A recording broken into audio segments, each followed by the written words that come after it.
Hi Santa Fe, my name's Eli. Approximately a year and a half ago, I made some videos online you may or may have not seen concerning the removal of La Entrada, which is a long-standing tradition in the Santa Fe Fiesta.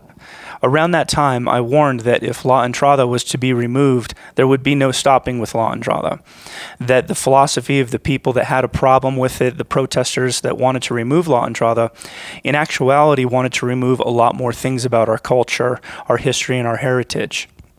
That is exactly what is continuing to happen here today in Santa Fe and in the surrounding areas. Espanola as well has not been untouched.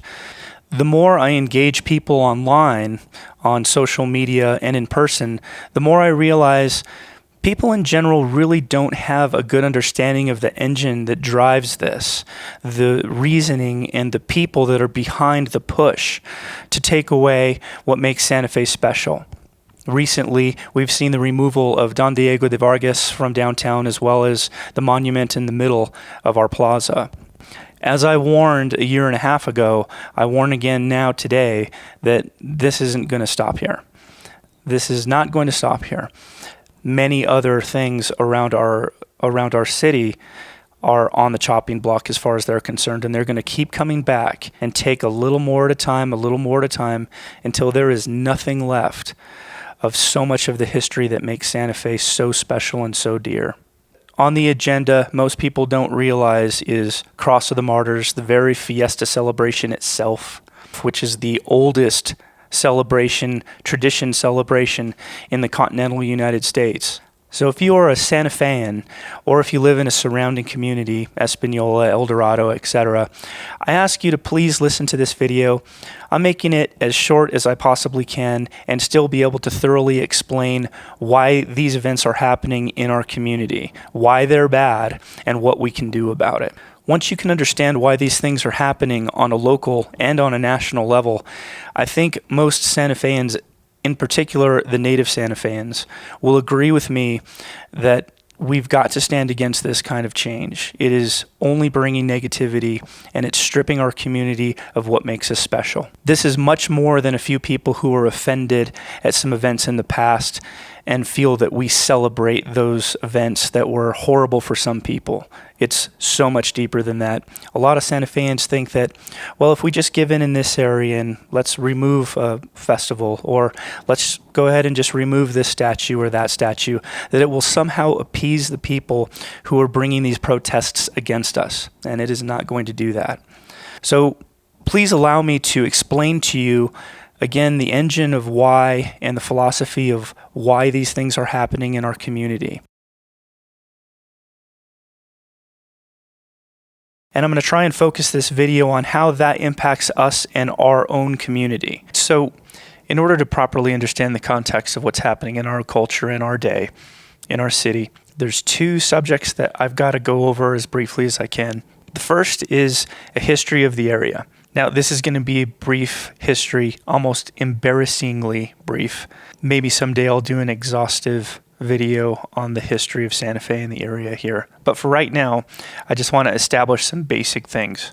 So let's start way the heck back. So most scientists believe that at one point the Earth was actually one continent, maybe two.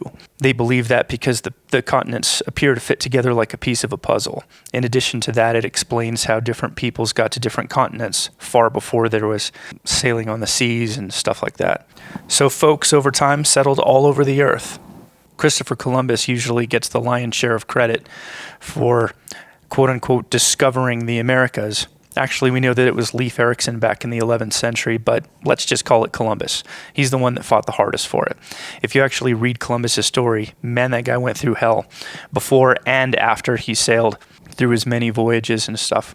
So although he courted Portugal first, it was Spain that landed up financing his adventures, his trips, his sails to North America. So Spain was first, Portugal was second, and England was third. Portugal, by and large, settled the north part of South America, and the settlers that came from Spain mostly settled up in North America, along with some islands off of North America, Puerto Rico, etc. It's interesting that colonizing this part of the world gets such a bad rap. So all of history is filled with certain groups of people taking over other groups or destroying other groups or trying to propagate their own philosophy on other people. It's not just what happened with the colonization of the Americas. That's like history in general. And the same is true for Native Americans that were living here. They displaced a group called the Clovis people at some point in time when they settled in this area. And even the terms Native American and European are sloppily imprecise as they depend on a time frame to mean anything useful. For example, even what we call Native Americans are not originally from here. We know through recent breakthroughs in genetics and DNA that Native Americans in this area heavily originated from Asian people in modern-day Siberia in Russia. When it comes to the relationship between the Native Americans and the Spanish, you tend to want to look at a story in the history and try and relate with something, one side. And unfortunately, in this particular case, there's no real clear good guy. There's fault on both sides, there's good on both sides. And there's also some pretty horrible things that happen on both sides. Now, I'm not trying to say that everything is even, but I am trying to say that things are very complicated and nuanced. The Spanish started settlements very quickly and very early on, all over the place. Some of those early settlements, they had come in as far as New Mexico and even further than that.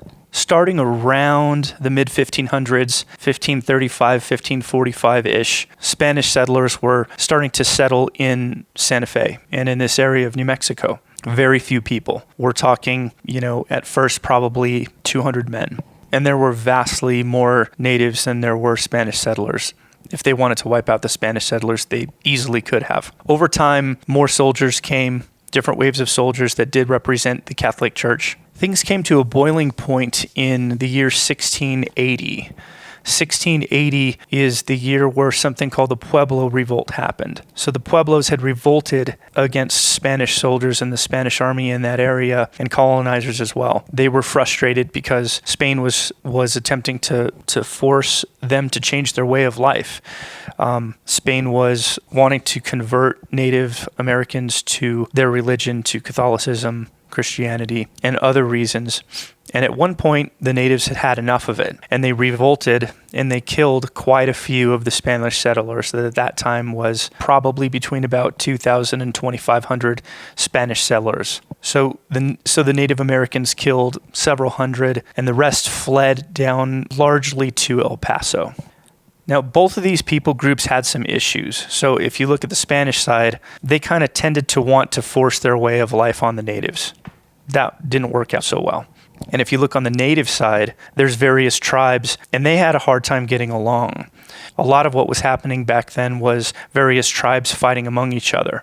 So at this point, with the Spanish kicked out of Santa Fe and having been either killed or driven back to El Paso and out of the area, the natives had things back to themselves.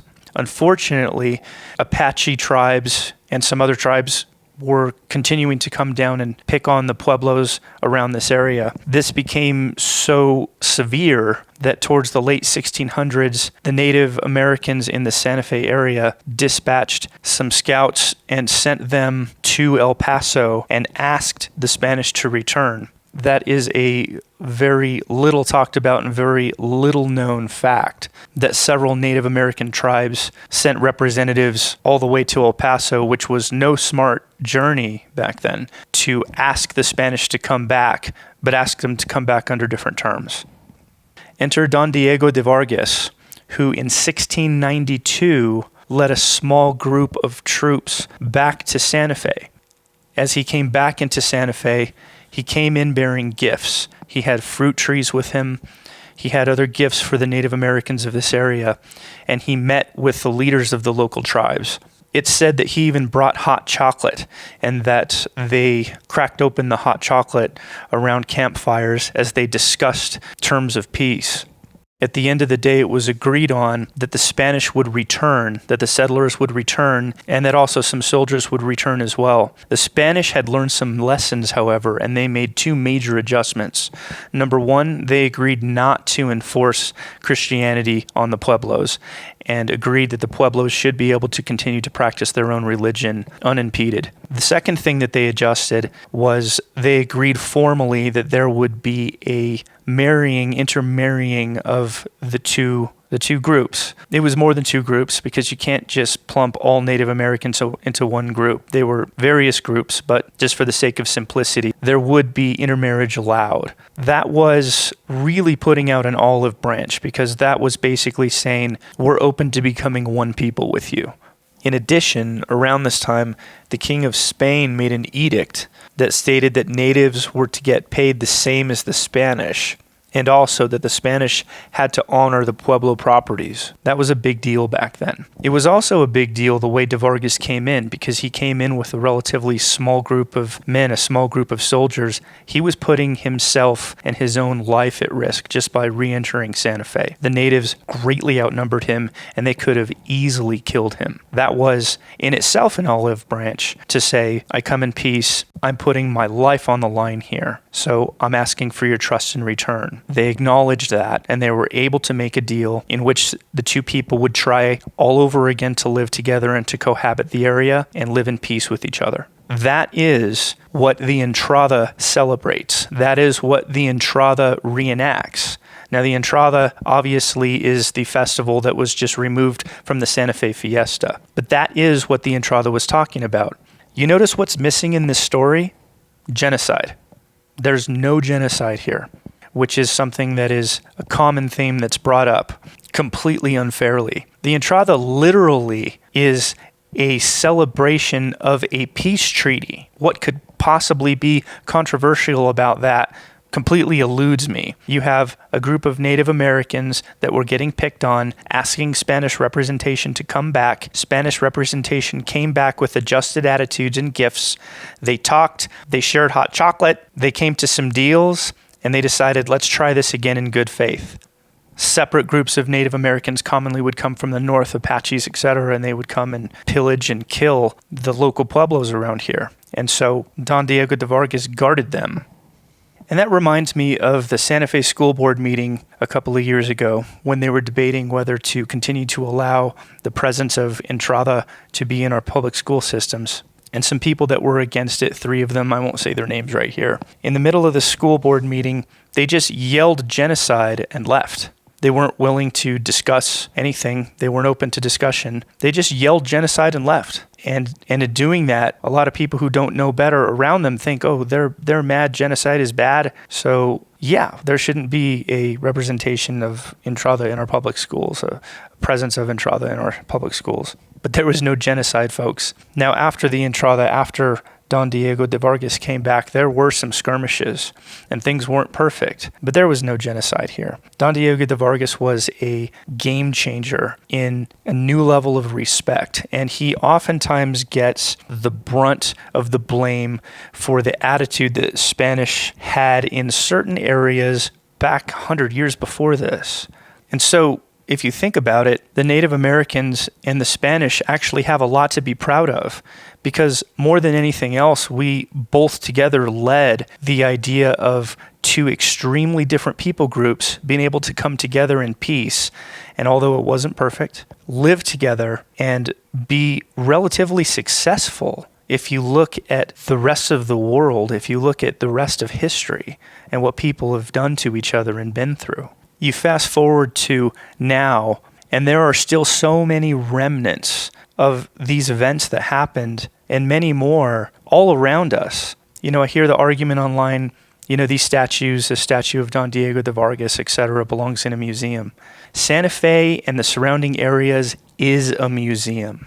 We have remnants of the past all around us.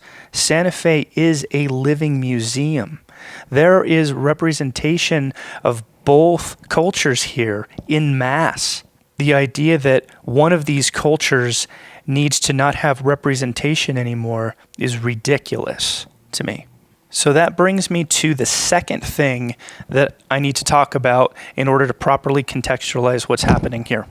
And I'll start this with a question. So why is it that when people do say we can't celebrate genocide anymore, or Don Diego de Vargas, was somebody that raped and pillaged and killed many people, why is it that when those questions are answered properly in the context of history factually, why is it that those people don't change their minds? Because a couple years ago, I thought it was that simple. I thought to myself, so many people in our community have this completely erroneous view of looking at history.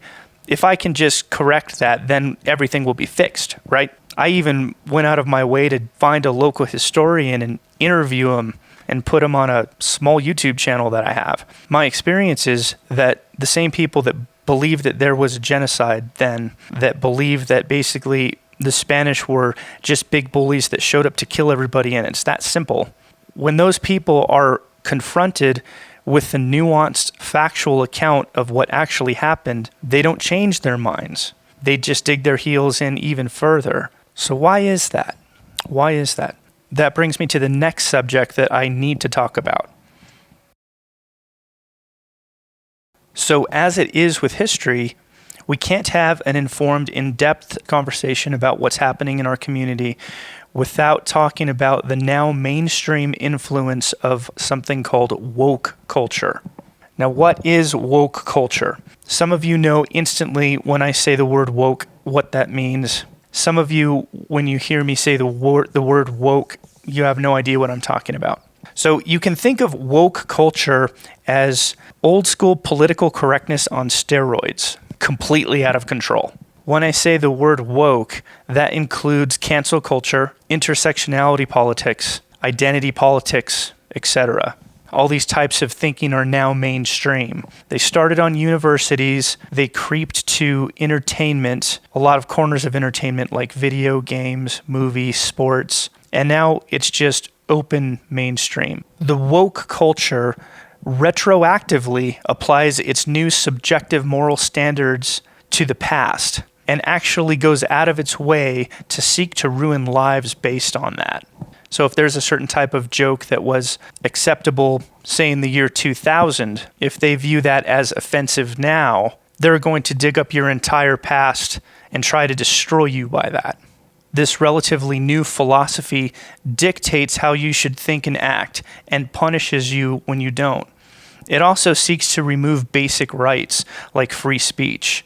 That movement believes that you should not be able to just say anything that you think, but that speech itself should actually be policed. You can think of woke culture like an autoimmune disease.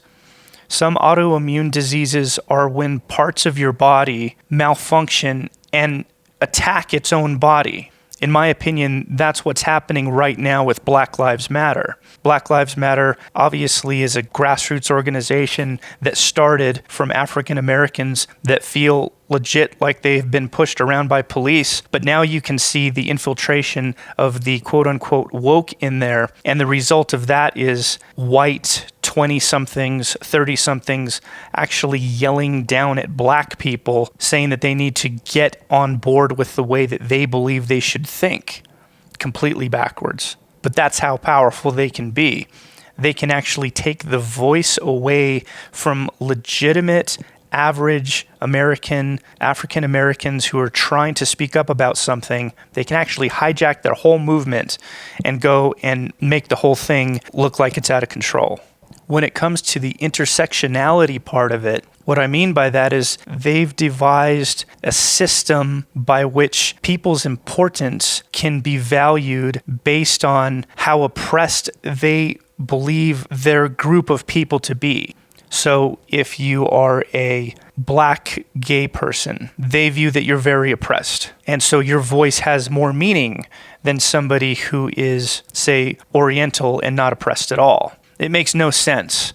And if you could tell people 30 years ago what kind of philosophy would be surfacing in our society, you'd have been laughed out of the room because it is that ridiculous. But it is what it is. It applies varying sets of social rules based on the application of identity politics, including your skin color, how oppressed it judges you to be, or your origin group to be. So they don't see people as individuals, they see people as belonging to groups.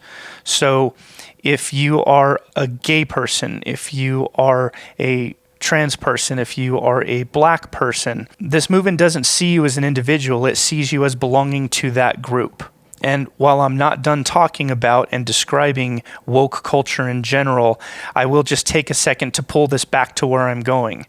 That is that the woke culture views Native Americans as oppressed and the Spanish as not nearly as oppressed. And so regardless of what's happened in history, they believe that Native Americans trump over anything that happened in the past because they're more victimized or have been more victimized in the past than Spanish people, at least in their opinion. And the fact that the history in question happened hundreds and hundreds of years ago doesn't mean a thing to them.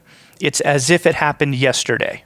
And the success and the cultural evolution that we've grown through and come through since those times means nothing to them. And so this way of thinking has permeated so many corners of our culture, and unfortunately is rampant with some groups of Native Americans. And that has fueled new fire, that has fueled new feelings of malice, when in reality, our fathers hundreds of years ago, our great-great-great-great-grandfathers had settled these things.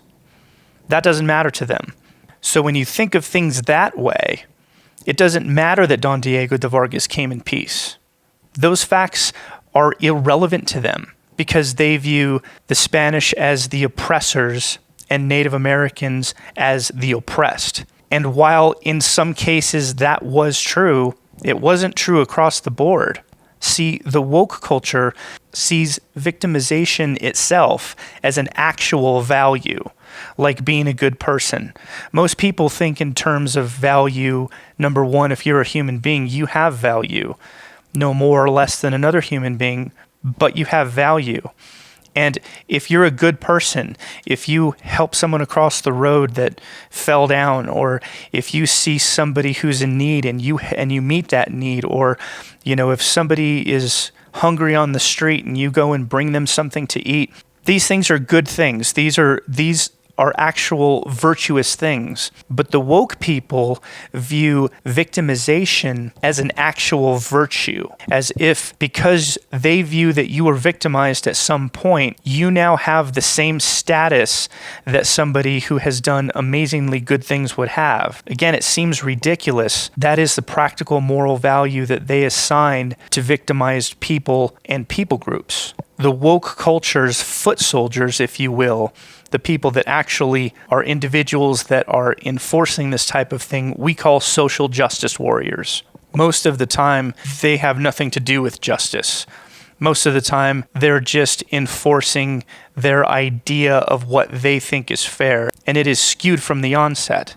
This woke culture, one of the main problems with their philosophy is that they are almost incapable of seeing good in anything. Everything is bad to them. Everything is a negative. And so that is part of the reason why you're seeing so many statues, so many various works of art, etc., being torn down. The way that this started was they were just tearing down statues of people who had actually historically oppressed other groups of people who had fought to keep slavery during World War II or before. And you can understand why they would want some of those statues to go, but it is morphed from that to just tearing everything down. And that includes statues and remnants of people who fought and risked their lives or even gave their lives to free African Americans during the Civil War or after. So now you have the tearing down of monuments that are representative of all of the things that they say that they agree with. So this woke culture becomes out of control very quickly. This philosophy is incapable or next to incapable of seeing and considering details and nuance in various subjects. So again, let's apply that to Santa Fe with all of the historical things we have around us. Just as they say on their own web pages, They don't just want to get rid of a few. They want to get rid of all of this. They want to get rid of all of it because they see it all as bad. Again, this is the influence of woke culture coming to our town, coming to our area, and infecting the thinking of locals who deem this reasonable and natives who deem this reasonable. And if you listen to them talk and you listen to what they say, they have effectually, locally lumped all the past sins straight onto our local history. De Vargas was not perfect, but he was a good man. They are incapable of recognizing the distinction, even when you take the time to explain it to them. I find a lot of people who are in their 20s or 30s, they seem to think of this as normal thinking, not some new, unreasonable way of thinking that is brand new to the world. They actually think that this is normal. They are literally doing, in my opinion, to our society what our enemies of previous generations tried to do. Let's listen to some warnings from the past. Here's Yuri Benizov, who defected here from Russia, part of their intelligence at the time, giving information as to Russia's strategy to upset our culture and to upset our country. It takes from 15 to 20 years to demoralize a nation. Why that many years? Because this is the minimum number of years which requires to educate one generation of students in the country of your enemy, exposed to the ideology of the enemy. In other words, Marxism-Leninism ideology is being pumped into the soft heads of at least 3 generations of American students without being challenged or counterbalanced by the basic values of Americanism, American patriotism. The result you can see.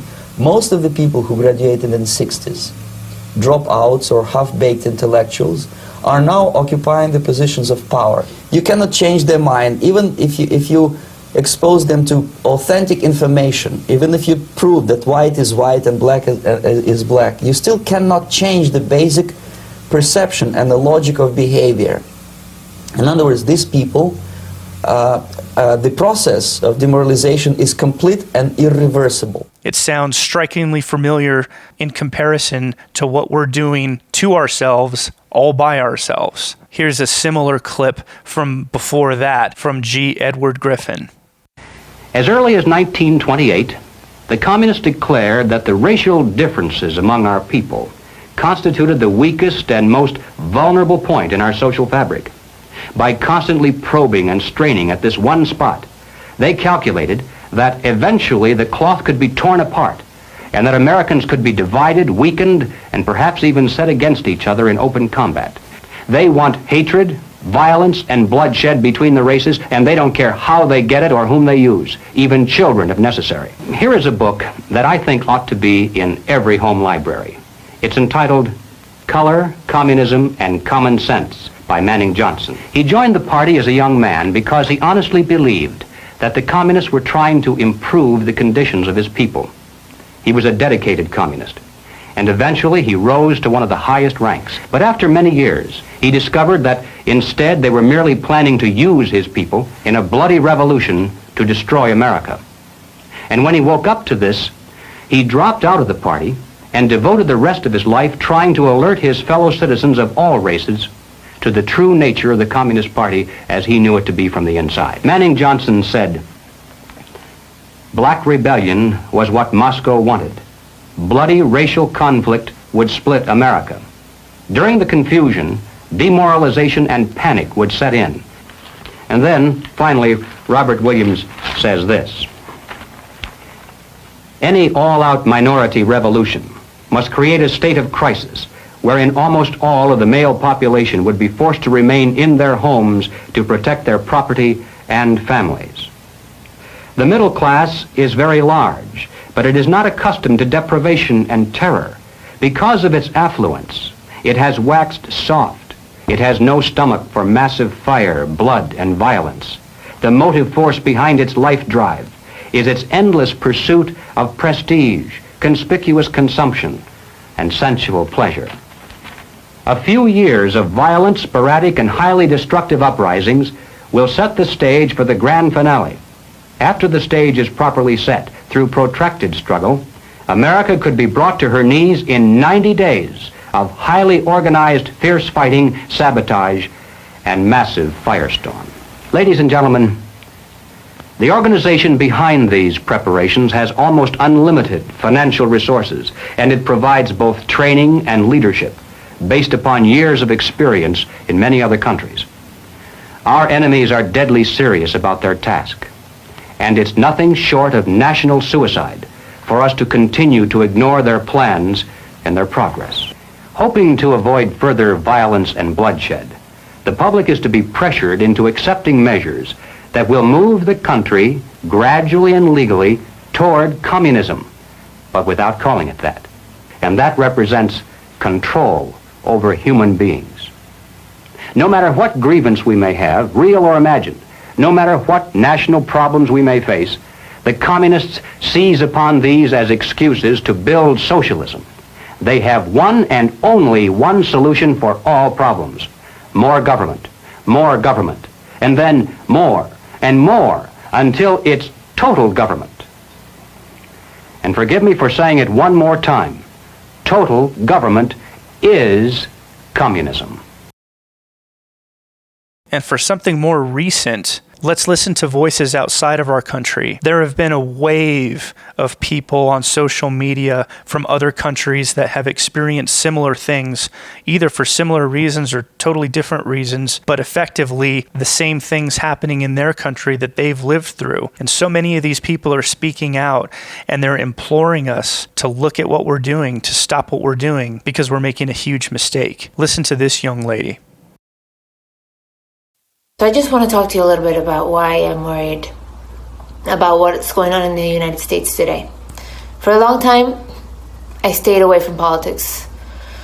It was at the forefront of my life ever since I was a kid, seeing how things changed so rapidly back home. I remember the statues of Christopher Columbus being knocked down. After that, the street names changed. Not all of them, but quite a few of them. They changed the name of the national park in Caracas, El Ávila, to Guaraíra Repano, something more indigenous. They changed the flag of our country. They also changed the name. They dismantled our police in 2001 and put in place a new one. They changed our voting system, so the way we voted changed after the second election of Chavez, or before the second election, I would say. Why am I worried about statues coming down in the United States? It's because I'm seeing the same pattern repeat. And I'm not speaking to this as I'm an expert on US politics and US history, but I can recognize the signs, and these are not isolated incidents. I've been hearing from people from Cuba, people that left Soviet countries, that they feel the same thing is repeating. And these countries are not the same. Cuba is not the same as Soviet countries. Venezuela was not the same as Cuba. But yet, the intention was there to topple the current structure and take over. And the attack on history, by first going after those symbols, was the first way to do it. These groups are not hiding their intentions, they're making it quite clear. Someone, the founder of one of the groups that started this whole attack on symbols and statues, already said openly that she's a trained Marxist. They've already shown friendships to the Venezuelan regime. So yes, this is all hitting a little bit too close to home. And I'm not a politician. I've worked to get away from politics since I moved to the US in 2010. But all of this is just bringing me back. There's a clear attack to certain symbols, and it's not just Confederate statues. So let's get away from this idea that the attack is in Confederate statues and therefore on slavery. The attack is on most statues that are important for US history. Founding fathers, also strangely enough, Spanish missionaries, For example, Junipero Serra, like his statue came down in California. The statue of Miguel Cervantes, a Spanish writer, was vandalized. What they all have in common to me is that they're all Western symbols. So the attack is on Western culture, on Western history.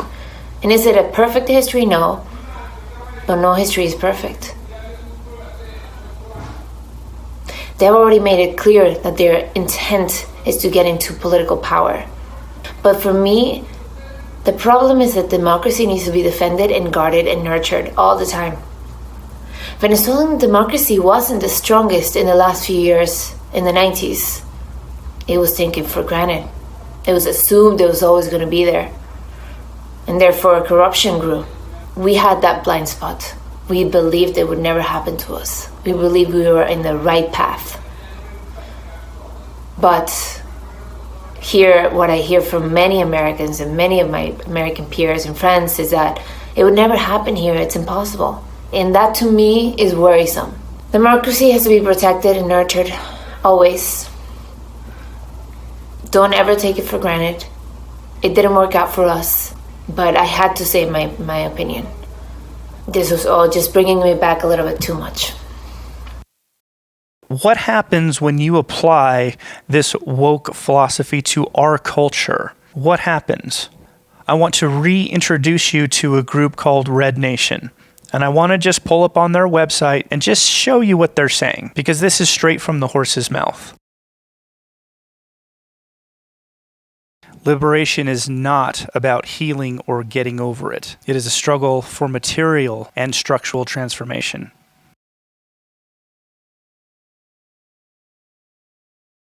We are anti-capitalist and anti-colonial. Capitalism and colonialism must die. We organize through education and agitation for revolutionary change. So here it is. They just come right out and say it. They purposefully use agitation to force change on people in communities, including ours. It's kind of like a bully. These people are down with the extreme new leftism, which is wokeness. From a cop car to a precinct, what burns next? In the totality of fire, from the markings left in ashes to the shape of shooting flames, are the forces that transform history into prophecy. The people lived without police before, they will live this way again. Remember, this is one of the primary groups that has brought these protesters into Santa Fe to protest on Diego de Vargas, everything else that we have. Most of these people that have been protesting over the last 2-3 years in our city, they're not from Santa Fe. Most of them are not. It's radical groups like this. They're all about coming into small communities, overwhelming those communities until they give up and just start to submit to what they want. They are all about completely disbanding the police. We're not talking about restructuring them. We're talking about completely abolishing the police. We are the new ancestors, and this is the new revolt. This is sweeping the nation, and we want to be a part of it. Revolution is here. Revolution is necessary. And if you are not part of it, you're going to get swept aside.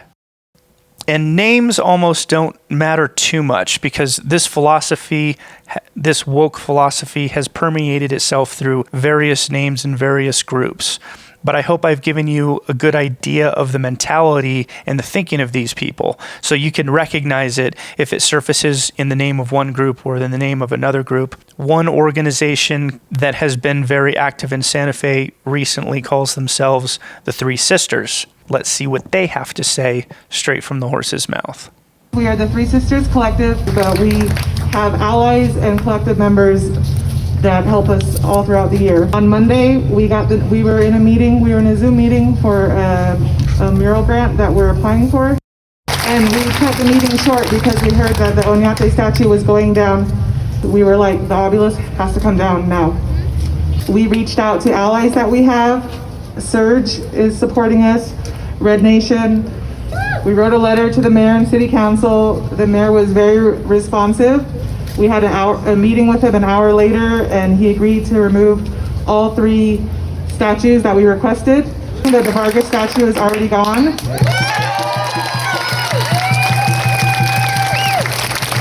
The top of this one is gone, but for safety concerns, they have not removed the whole thing yet. And then the other one is the Kit Carson one by the courthouse.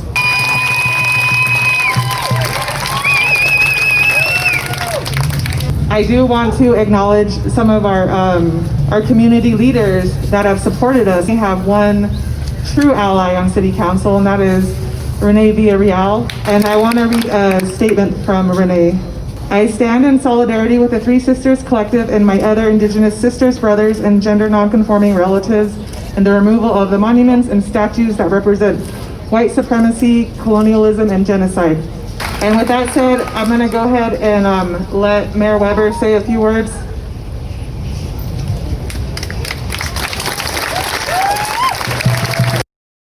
And how about our mayor? What does the mayor say about this kind of a thing? Well, let's look and see what he says, again, straight from the horse's mouth. We just heard the Three Sisters say that the mayor returned their call after only 1 hour of waiting. If only he did that for the rest of Santa Fe. He then quickly agreed to remove 3 very important historical items from Santa Fe. So let's go to his Facebook page. Shocked and saddened, he says. But we just heard from the Three Sisters that he agreed to dispose of the memorial obelisk and that it was already attempted. The only reason why the base still stands there is because they didn't have a crane that was strong enough. Then he moves on later to say honest conversation, after he removes the historical pieces, I guess. That's like saying, I'm going to do what I want, and we can talk about it later. That's the honest conversation part about it. He goes on to say, we are part of a national movement.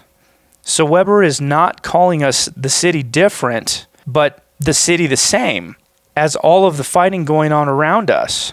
He is like the kid in the playground who pushes you into a fight you didn't want to be in and you didn't want to be a part of. Then his justification is the fight was going on all around us, and so we should be part of that movement. Ridiculous. He has not guarded the people of Santa Fe. He has not guarded our heritage, nor has he understood it. He has embraced and welcomed this division into our city. He has sided with Red Nation and the Three Sisters against the overwhelming majority of Santa Feans. And by his actions, he has absolutely encouraged the vandalism of the monument in the middle of town. So where do we go now? What are we supposed to do now? Well, I'll tell you my opinion. From here on out, at least for a good while, we need to vote for local people. A D or an R in front of their name to me doesn't even matter anymore. Of course it does on national politics. If you're a Republican or a Democrat or a conservative or a liberal, their visions for the country overall vary wildly. So I'm not suggesting that that doesn't matter anymore. The mayor can't do anything about abortion or about these big liberal versus conservative things. He's not appointing judges. He's not doing anything like that. I don't care if there is a D or an R in front of the name of anybody who is going to be on a local ballot. My opinion is that we Santa Feans need to vote in local people who have the best chance to understand our history and be able to help us preserve it. Again, Santa Fe is a museum. I understand a lot of cities consider themselves that, and that's fine, but we predate the United States, and it's not close. I'm not saying we're better than anyone else. I am saying that we are very special, and we need to elect people that understand we are a living museum. It's so much easier to talk to our kids about what happened when you're downtown having breakfast and you happen to stumble across a statue or a relic from history or something. It's so much easier to open those conversations with your family, with your friends, when you just stumble upon them. And on that note, quote unquote, woke people are already threatening all kinds of other things in Santa Fe, including our actual museums. A lot of these people want to take our museums down because they see them all as bad, all as racist. Everything's racist now. They want to take down Cross of the Martyrs. They want to change the name of all of our streets, all of our shopping areas. They want to take everything that they can away from us that reminds us of our history. I'm sorry, that's wrong. I also think that local people need to not be so hesitant to communicate with our elected officials and voice your opinion. Another proactive thing we can do is we can tell our friends and neighbors what we think. When we're discussing things with our neighbors, with our friends, with our family, we can tell them what we think. We can influence other people, and those people will make a difference when it's time to vote. If the elected officials that we have now will not guard our city, will not guard our history and our heritage, then we need to throw them out and elect ones that will. I don't want to come across as having an aversion to change. I am not suggesting that all change is bad. I'm not suggesting that we shouldn't change anything. I think that change can be very good, and when it's good, I'll embrace it. And I think the people of Santa Fe have and will continue to do that. But when the change cuts the legs under our very culture or works to strip away part of what makes us special and precious, I'm not for a change like that. And if you're listening to this and you do consider yourself woke in the description that I've described, I ask you to reconsider that, because number one, woke philosophy has no solutions. There's no answer. There's nothing that can satisfy the woke culture. It all works to destroy and blow up everything in the end. There's no real goal. And every time they say a goal, it changes and changes and changes. Woke culture and that mentality and that way of thinking is erroneous. It's counterproductive. It's on par with religious zealots that do 10 times more harm than good. I mean, think about it. Who tears down statues and wants to destroy libraries, historical works of art? Who does that? Well, terrorists do that. ISIS does that. A few years ago, ISIS found some of the most historical places in the Middle East, and they destroyed all the statues. If destroying a statue or removing a statue doesn't matter, then why would they do that? Because they were trying to erase a culture. Who else does that? Dictators who are trying to get the people to forget who they are and where they've come from. So terrorists destroy and take away statues and works of history and art. Dictators do the same thing, and so do the woke culture people. Something wrong there. And what's worse is that all three of those groups think they're doing the right thing. Nobody wants to be the bad guy in their own story. They think that they're doing good. They'll tear down statues. Recently, we see them tearing down statues of people who fought hard to bring equality to everybody, regardless of their skin color. They will tear that statue down to the ground and pat themselves on the back for it and go home feeling like they've done a wonderful good deed. So if you're woke, please consider this. It's very hard to change minds of people that consider themselves woke, because in order to do that, you would have to consider the fact that you're wrong. And that's a hard thing to do. I kind of feel like the times where we have made success or made strides towards progress in that shouldn't be torn down, shouldn't be called something that they're not. I kind of feel like those things should be celebrated. I kind of feel like reminders of times of progress should be put around our cities, especially the historical ones where they happened, so that we can look at those things and remind ourselves and teach our children and our friends, hey, this was a moment in time where we made some success, where we had some progress. This was a moment in time where we were actually able to make some steps forward. So why are we tearing all this down? It's counterproductive to the max. And unfortunately, our mayor doesn't see the value in these things. From his own words, he thinks we're having a national moment. So let's tear down all of our statues too. It doesn't make sense. Santa Fe can do both things at once. We can walk and chew gum at the same time. We can call racism bad. We can look back in positives and the negatives in history. And we can recognize that there's value in having history and reminders of history around us and be okay with it. And it's not as if there isn't representation for Native Americans as well. Arguably, there are more statues and relics of Native Americans than there are of Spanish. And that's great. That's beautiful. I think those things should stay there. And I think both sides should be represented, and I think both sides should be celebrated where we made progress. But for the mayor to not guard these things, to not recognize, okay, we're Santa Fe. We literally call ourselves the city different. So why is he trying to make us the same as the rest of the country that is involved in these crazy arguments and fights? Why can't we be the city different here? Why can't we be the city that is a light to the rest of the country, that shows how we can be at peace with some of the things that have happened in the past, even the bad things, and that we can grow past that, just like our ancestors did? We're not going to drag problems back up. We're not going to resurrect problems that our forefathers dealt with, that they were at peace with. Well, much more can and will be said, but for now, thanks for watching this video.